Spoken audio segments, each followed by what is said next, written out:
आज एक एआई तुम्हारे लिए आर्टिकल लिख रहा है, तुम्हारे सवाल का जवाब दे रहा है, तुम्हारे डॉक्टर की तरह तुम्हें सॉल्यूशन दे रहा है और तुम्हारे ड्राइवर की जगह कार चलाने तक लग गया है। कल तक जो चीजें सिर्फ हॉलीवुड मूवीज में होती थी, जैसे रोबोट इंसान के साथ वॉक कर रहा है या कंप्यूटर तुम्हारे दिमाग को पढ़ रहा है, वो सब अब रियलिटी बन रही है। और सोचो, एआई तुम्हारे लैपटॉप या फोन तक लिमिटेड न रहकर सीधा तुम्हारे दिमाग के अंदर आ जाए, तुम्हारा दिमाग और एआई मर्ज हो जाए। Why not go the other way and put the brain onto the chip? We could decrease the power used by AI by thousands. सोचो तुम्हारे पास एक ऐसी पावर हो जो किसी भी एनसाइक्लोपीडिया या सुपर कंप्यूटर से ज्यादा हो, लेकिन क्या ऐसा होने से दुनिया एकदम परफेक्ट हो जाएगी या और भी खतरनाक? लेकिन पहले समझते हैं एआई के बिना दुनिया पहले कैसी थी। 20 से 25 साल पहले की दुनिया इमेजिन करो। ना स्मार्टफोन था, ना गूगल सर्च और ना चैट जीपीटी। अगर किसी क्वेश्चन का आंसर चाहिए होता तो तुम्हें लाइब्रेरी में जाके बुक खोलनी पड़ती। एक रिसर्च पेपर निकालने के लिए कई दिन लग जाते। अगर तुम अपने रिलेटिव्स को दूसरे शहर में मैसेज भेजना चाहते तो तुम्हें चिट्ठी लिखनी पड़ती और जवाब आने में हफ्ते लग जाते।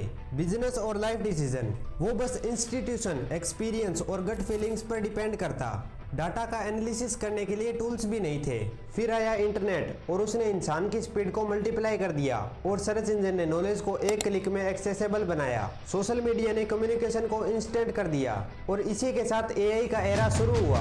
तो चलिए अब देखते हैं एआई आज किस लेवल पर पहुंच चुका है। आज एआई सिर्फ एक चैटबॉट नहीं, ये तुम्हारी आवाज पहचानता है, तुम्हारा चेहरा एनालिसिस करता है और तुम्हारी हैबिट्स को प्रेडिक्ट करता है। हेल्थ केयर में एआई एमआरआई और एक्सरे रिपोर्ट देखकर कैंसर जैसी बीमारी को अर्ली स्टेज में डिटेक्ट कर लेता है, जो इंसान की आंखें मिस कर देती है। और फाइनेंस में एआई 1 सेकंड में फ्रॉड को पकड़ रहा है। स्टॉक मार्केट में प्रेडिक्टिव एनालिसिस कर रहा है, जो पहले इम्पॉसिबल लगती थी। एंटरटेनमेंट में यूट्यूब और नेटफ्लिक्स तुम्हारी पसंद को समझते हैं और तुम्हें वही कंटेंट सजेस्ट करते हैं जो तुम देखना पसंद करते हो।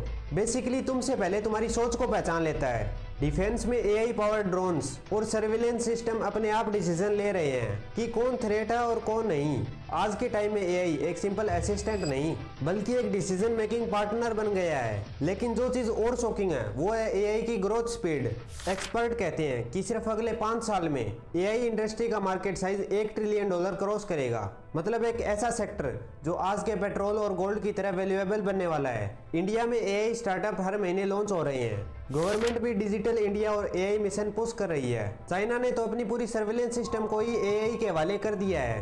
ट्रैफिक लाइट और हर एक पब्लिक मूवमेंट ट्रैक होता है। यूएस कंपनीज जैसे गूगल, माइक्रोसॉफ्ट और ओपन एआई फ्यूचर का ब्लूप्रिंट बना रहे हैं। ये एक ग्लोबल रेस है जिसमें हर देश पहले बनना चाहता है, लेकिन जहाँ रेस होती है वहाँ एक्सीडेंट और डेंजर भी आते हैं। तो सवाल ये है, एआई सेफ है या डेंजर? एआई के कारण बहुत सारी जॉब्स खतरे में है। ड्राइवरलेस कार्स ने ड्राइवर्स की नौकरी को खत्म कर दिया है। कॉल सेंटर्स चैटबॉट्स के कारण खत्म हो रहे हैं। एआई के कारण प्राइवेसी खत्म हो चुकी है। तुम्हारी लोकेशन, तुम्हारी पर्सनल हैबिट्स और तुम्हारी चैट्स सब ट्रैक हो रहा है। पर इसकी एक दूसरी साइड भी है।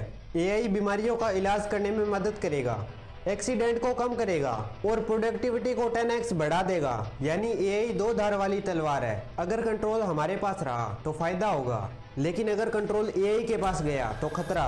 और असली गेम शुरू होने वाला है एआई के यूज के साथ कि हम उसका यूज फ्यूचर में किस तरह से करते हैं। फ्यूचर में एआई की पॉसिबिलिटीज दिमाग हिला देने वाली है। आजकल लोग अपने अकेलेपन को खत्म करने के लिए वर्चुअल पार्टनर्स के साथ रिलेशनशिप बना रहे हैं। ये एक्साइटिंग तो है पर उससे भी ज्यादा डरावना है। और इसी बात पे आता है एक ऐसा सवाल, क्या इतनी तेजी से ग्रोथ सही है? हिस्ट्री एक लेसन देती है। न्यूक्लियर एनर्जी आई थी इलेक्ट्रिसिटी बनाने के लिए, लेकिन उसी से हिरोशिमा और नागासाकी बर्बाद हो गए। एआई भी वैसा ही है। अगर रेगुलेट किया गया तो ये इंसान को नेक्स्ट लेवल ले जाएगा, लेकिन अगर इसका मिसयूज हुआ तो एआई ह्यूमैनिटी के लिए सबसे बड़ा खतरा बन सकता है। सवाल ये नहीं कि एआई और ह्यूमंस मर्ज होंगे या नहीं, सवाल ये है जब मर्ज होंगे तो पावर किसके हाथ में होगी?